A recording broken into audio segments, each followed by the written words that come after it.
نحمد و نصلی علی رسول کریم۔ ماہ رمضان کے فضائل اور مسائل حضرت مولانا مفتی عبدالرؤف سکھروی صاحب دامت برکاتہ کی کتاب سے پڑھ کر سنایا جائے گا۔ حضرت سلمان فارسی رضی اللہ تعالیٰ عنہ سے روایت ہے کہ ماہ شعبان کی آخری تاریخ کو رسول اللہ صلی اللہ تعالیٰ علیہ وسلم نے ہمیں ایک خطبہ دیا۔ اس میں آپ صلی اللہ تعالیٰ علیہ وسلم نے فرمایا، اے لوگوں، تم پر ایک عظمت اور برکت والا مہینہ سایہ فگن ہو رہا ہے۔ اس مبارک مہینے میں ایک رات شب قدر 1000 مہینوں سے بہتر ہے۔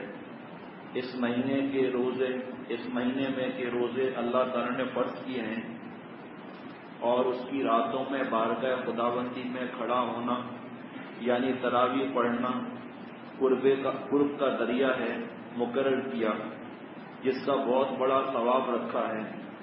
جو شخص اس مہینے میں اللہ کی رضا اور اس کا قرب حاصل کرنے کے لیے کوئی غیر فرض عبادت یعنی سنت یا نفل ادا کرے گا تو اس کو دوسرے زمانے کے فرضوں کے برابر اس کا ثواب ملے گا، اور اس مہینے میں فرض ادا کرنے کا ثواب دوسرے زمانے کے 70 فرضوں کے برابر ملے گا۔ یہ صبر کا مہینہ ہے، اور صبر کا بدلہ جنت ہے۔ یہ ہمدردی اور غم خواری کا مہینہ ہے، اور یہی وہ مہینہ جس میں مومن بندوں کے رزق میں اضافہ کیا جاتا ہے۔ جس نے اس مہینے میں کسی روزے دار کو اللہ کی رضا اور ثواب حاصل کرنے کے لیے افطار کرایا تو یہ اس کے لیے گناہوں کی مغفرت اور آتش دوزخ سے آزادی کا ذریعہ ہوگا، اور اس کو روزے دار کے برابر ثواب دیا جائے گا، بغیر اس کے کہ روزے دار کے ثواب میں کوئی کمی کی جائے۔ آپ صلی اللہ تعالیٰ علیہ وسلم سے عرض کیا گیا، یا رسول اللہ صلی اللہ تعالیٰ علیہ وسلم، ہم میں سے ہر ایک کو تو افطار کرانے کا سامان میسر نہیں ہوتا، تو کیا غربا اس ثواب عظیم سے محروم رہیں گے؟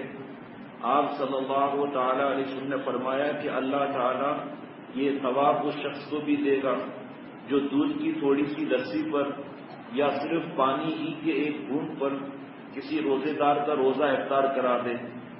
رسول اللہ صلی اللہ تعالیٰ علیہ وسلم نے سلسلہ کلام جاری رکھتے ہوئے آگے ارشاد فرمایا کہ اور جو کوئی کسی روزے دار کو پورا کھانا کھلا دے، اس کو اللہ تعالیٰ میرے حوض کوثر سے ایسا سیراب کرے گا جس کے بعد اس کو کبھی پیاس ہی نہیں لگے گی تاکہ وہ جنت میں پہنچ جائے گا۔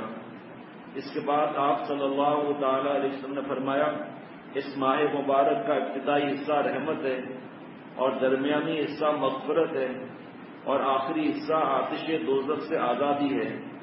اس کے بعد آپ صلی اللہ تعالیٰ علیہ وسلم نے فرمایا، اور جو آدمی اس مہینے میں اپنے غلام و خادم کے کام میں تخفیف اور کمی کر دے گا، اللہ تعالیٰ اس کی مغفرت فرما دے گا اور اس کو دوزخ سے رہائی اور آزادی دے گا۔ تشریح میں حضرت مفتی صاحب فرماتے ہیں کہ ماہ مبارک کیسا مبارک مہینہ ہے کہ اس میں ہر فرض کا ثواب 70 فرضوں کے برابر ہے، اور ہر نفل عبادت کا ثواب فرض کے برابر ہے۔ یہ صبر و غم خواری کرنے کا مہینہ ہے۔ روزہ افطار کرانا گناہوں کی مغفرت اور دوزخ سے آزادی کا ذریعہ ہے۔ نیز روزہ کھلوانے سے جس کا روزہ کھلوایا ہے اس کے روزے کے برابر روزہ کھلوانے والے کو ثواب مل جاتا ہے، اور پیٹ بھر کر کھلانا حوض کوثر سے جام کوثر نصیب ہونے اور جنت ملنے کا ذریعہ ہے۔ اس ماہ کا ہر عشرہ خاص اہمیت کا حامل ہے، چنانچہ پہلا عشرہ سراسر رحمت ہے، دوسرا عشرہ دن اور رات مغفرت کا عشرہ ہے، اور آخری عشرہ دوزخ سے آزادی کے لیے ہے۔ اس لیے اس ماہ کی دل و جان سے قدر کریں اور مذکورہ تمام فضائل حاصل کرنے کی فکر کریں، ورنہ گیا وقت ہاتھ نہیں آتا۔ جو کچھ حاصل کرنا ہے جلد کر لیں، ورنہ آخرت میں پچھتانے سے کچھ نہیں ہوگا۔ اور فرمایا کہ بازاروں میں گھومنا اور وقت ضائع کرنا اس سے بہت زیادہ بچنا چاہیے۔ اور روزہ افطار کرانے کے بارے میں انشاءاللہ تعالی عرض کرتا رہوں گا کہ اس کو ہم نے ایسا سمجھ لیا ہے کہ افطار پارٹیاں کر کے ہوٹلوں میں 5 اسٹار ہوٹلز میں اور مرد عورت ساتھ میں گھر کے اندر پردے کا انتظام نہیں، مغرب کی نماز کا انتظام نہیں، تراویح جہاں پڑھی تھی ترتیب سے اس ترتیب کو بھی چھوڑ دیا، اور بیٹھے ہوئے گپ شپ کر رہے ہیں، غیبتیں ہو رہی ہیں، تو یہ فضائل تو معلوم ہو گئے۔ حضرت والا رحمۃ اللہ علیہ فرماتے تھے کہ مسائل بھی معلوم کرو اور مسائل پر عمل کرنے کے لیے کسی اللہ والے کی صحبت میں بھی رہو، ورنہ افطار کرانے کا ثواب تو لیا، لیکن جو انتظام کرانے والا ہے اس روزے افطار کرانے کا، اس نے شرعی پردے کا انتظام نہیں کیا اور گناہ ہو رہا ہے۔